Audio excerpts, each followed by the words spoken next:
નમસ્કાર દર્શક મિત્રો, વૈભવ દ્રષ્ટિ સમાચારમાં આપનું હાર્દિક સ્વાગત છે। હાલમાં જ બોરેલીમાં ફૂડ વિભાગ દ્વારા ચેકિંગ કરવામાં આવ્યું હતું, જેમાં 259 ખાણીપીણીની જગ્યાઓ પર ચેકિંગ કરવામાં આવ્યું હતું, જેમાં બોરેલીમાં લોકોના સ્વાસ્થ્ય સાથે રમનારાઓ સામે આવ્યા છે। જી હા, બોરેલીમાં પણ લોકોના સ્વાસ્થ્ય સાથે રમનારાઓ જે છે તે બાબત સાબિત થઈ ગઈ છે, કારણ કે બોરેલીમાં પણ ઘણી જગ્યાએથી એક્સપાયરી ડેટના સામાનો મળ્યા હતા।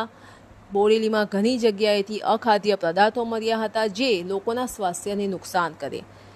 સવાલ તો એ થાય છે કે શું આ દુકાનદારોને ફક્ત પોતાની રોકડીમાં જ રસ છે? શું એ લોકોને કોઈ રસ નથી કે જે વસ્તુ આપણે લોકોને ખવડાવી રહ્યા છે તેનાથી લોકોના સ્વાસ્થ્યને પણ નુકસાન થાય છે?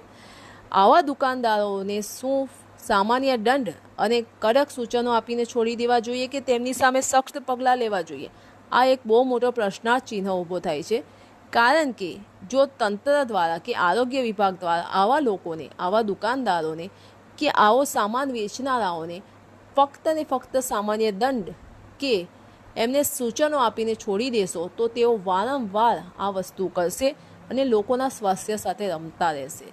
તો આવા જે લોકોના સ્વાસ્થ્ય સાથે જે લોકો રમે છે તેમને ખરેખર એક સખ્ત સજા થવી જોઈએ, કાં તો એમની સામે એવા કોઈ કડક પગલાં લેવા જોઈએ કે જેને કારણે તેઓ ફરી વખત આવું ન કરે અને લોકોના સ્વાસ્થ્ય સુરક્ષિત રહે।